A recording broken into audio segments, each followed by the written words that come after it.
Hola a todos, yo soy Ramón Lozano, bienvenidos a un nuevo episodio de este podcast donde vamos a hablar de los eventos más relevantes que movieron a los mercados financieros en Estados Unidos en la semana laboral que terminó el viernes 31 de marzo de 2023.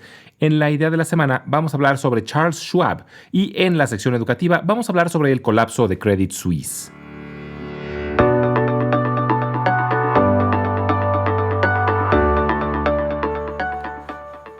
Fue una semana muy positiva donde los tres principales índices cerraron con ganancias muy buenas. El Dow Jones subió el 3.2%, el Standard & Poor's 500 el 3.5% y el Nasdaq el 3.4%. Es la tercera semana consecutiva con ganancias. Con esto terminó un muy buen mes y un muy buen primer trimestre del año. Tuvimos ganancias muy buenas en enero, seguidas de fuertes pérdidas en febrero, pero una muy buena recuperación en marzo. En lo que va del año, el Dow Jones ha subido menos del 1%, pero el Standard & Poor's 500 ha subido el 7.5% y el Nasdaq ha brincado cerca del 17%. Sin embargo, el Nasdaq aún tiene que escalar un 30% desde su nivel actual para llegar a su máximo histórico logrado en octubre de 2021, mientras que el Standard & Poor's 500 tiene que subir el 20% y el Dow únicamente el 9%. Esto es porque el bear market del año pasado fue especialmente severo con empresas tecnológicas y por eso es el Nasdaq el que fue más castigado. Y aunque ha rebotado más fuerte que los otros dos índices, aún está más lejos de alcanzar su pico más alto. Y aquí quiero hacer un pequeño paréntesis porque a veces es un poco confuso el tema de los porcentajes. Durante el año pasado, el Nasdaq cayó el 35%, pero es el 35% de su punto más alto. Ya se recuperó el 17%, pero tomando como referencia su punto más bajo, y por eso aún le falta un 30% adicional del valor actual. Como ejemplo ilustrativo, si una acción que vale $100 cayera a $50, perdió la mitad de su valor, es decir, bajó el 50%, pero ahora desde ese nivel tiene que subir un 100% para llegar a los $100 de regreso, o sea, tiene que duplicar su valor, y por eso es que a veces puede ser un poco confuso, y es importante saber si se usa como referencia el punto más alto o el más bajo para entender mejor los porcentajes. Y retomando, la semana fue relativamente tranquila y eso ayudó mucho a que tuvieran un tono positivo los mercados. Esto se volvió evidente cuando se reportó el índice VIX, que es un índice que mide la volatilidad en el mercado y tocó su nivel más bajo en los últimos 5 meses. El miedo de la crisis bancaria parece que se va disipando. El gobierno encontró comprador para Silicon Valley Bank, lo compró un banco llamado First Citizens Bank de Carolina del Norte, y los depósitos de Signature Bank fueron adquiridos por un banco de Nueva York. Y estas son negociaciones ganar-ganar. Con esto, el gobierno necesita inyectar menos dinero en el rescate y por otro lado, el banco comprador adquiere activos valiosos a precios de descuento. Hubo también información relevante relativa a la inflación. Se reportó uno de los índices favoritos de la Fed para medir la inflación, que es el índice de gastos de consumo personal, y mostró un número moderado, del 0.3% durante el mes de febrero y 5% año con año, ligeramente menor a lo esperado. También se reportó que Europa tuvo la menor inflación de los últimos 12 meses, en gran parte gracias a la disminución en el precio de los energéticos, sobre todo del gas natural, que ha bajado de forma muy dramática. Los reportes trimestrales de la semana estuvieron mixtos, tuvimos algunos positivos, sobre todo el de Lululemon, que tuvo un incremento en sus ingresos de más del 30%, y el de Paychex, que creció el 8%. Este último es interesante porque es una empresa que se encarga de procesar pagos de nóminas, sobre todo para pequeñas y medianas empresas, y por eso tienen información de primera mano acerca del mercado laboral que mencionaron que aún ven muy robusto. Walgreens reportó números regulares, tuvo un incremento en sus ventas, pero sus utilidades disminuyeron. Sin embargo, estuvieron en línea con lo esperado. Algo similar ocurrió con PVH, la empresa de ropa dueña de marcas como Tommy Hilfiger y Calvin Klein. Y tuvimos un reporte desastroso, que fue el de Micron, la empresa fabricante de chips. Micron fabrica chips relativamente genéricos, principalmente memoria para celulares y computadoras, y suele pasar por ciclos. Su director general mencionó que ya ven el fin de este ciclo y esperan el inicio de un ciclo positivo antes de que termine este año. Esta semana será corta debido a que los mercados estarán cerrados en observación del Viernes Santo, pero tendrá información relevante. A media semana se reporta un índice conocido como el ISM, que mide el cambio en los niveles de producción de las empresas relacionadas a la manufactura. Y aquí se espera un reporte al estilo Ricitos de Oro, es decir, ni muy caliente ni muy frío. Un reporte muy caliente significaría un incremento grande en los niveles de producción, lo que pondría presión sobre la inflación. Pero un reporte muy frío indicaría una caída en la actividad económica, lo que generaría nerviosismo sobre una posible recesión. Así que los analistas esperan algo intermedio para evitar nerviosismo. También se reportará el índice de desempleo del mes de marzo, y este reporte se presentará el viernes, pero como ese día los mercados estarán cerrados, sus efectos en la bolsa se podrán ver hasta el siguiente lunes. Y habrá muy pocos reportes trimestrales, pero vale la pena monitorear el de Conagra, Constellation Brands y Levi Strauss, que aunque ya terminó el primer trimestre, estos reportes aún serán sobre el cuarto trimestre de 2022. Los reportes del primer trimestre de este año arrancarán en un par de semanas.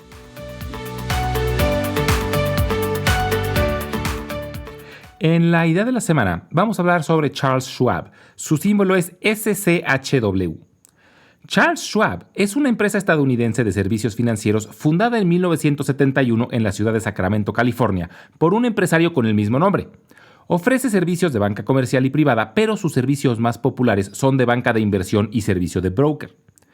Durante los años 70, hubo una desregulación de muchas leyes relacionadas a la industria financiera, y esto lo pudo aprovechar Charles Schwab para ofrecer servicios de brokerage con descuento, y en 1979 se convirtió en el primer broker en ofrecer servicios 100% automatizados con el objetivo de bajar costos.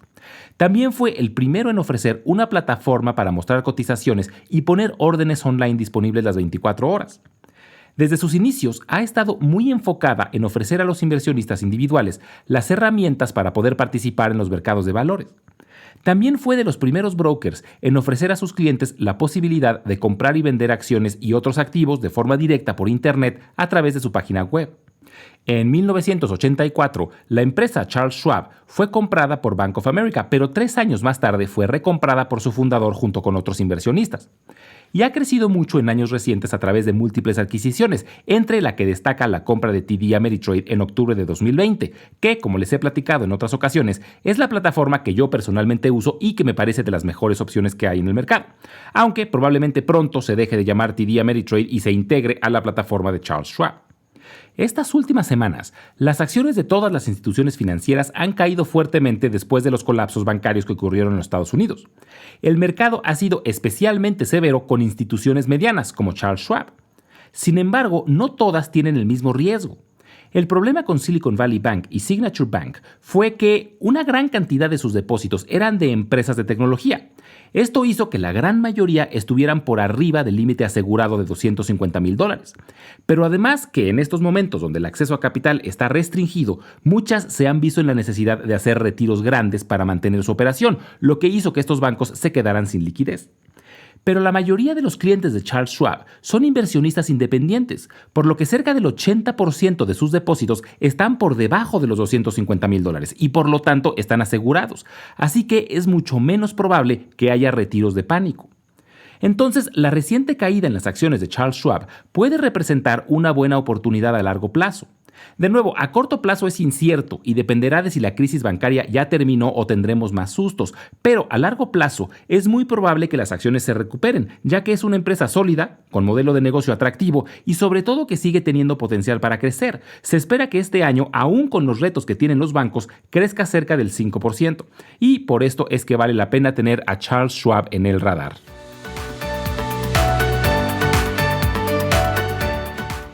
En la sección educativa del día de hoy vamos a hablar sobre el colapso de Credit Suisse. Credit Suisse fue uno de los pilares del sector financiero suizo desde su fundación en 1856. Fue creado con el propósito de financiar el desarrollo de la red ferroviaria suiza, además de que ayudó a crear la red eléctrica y parte de la red ferroviaria europea.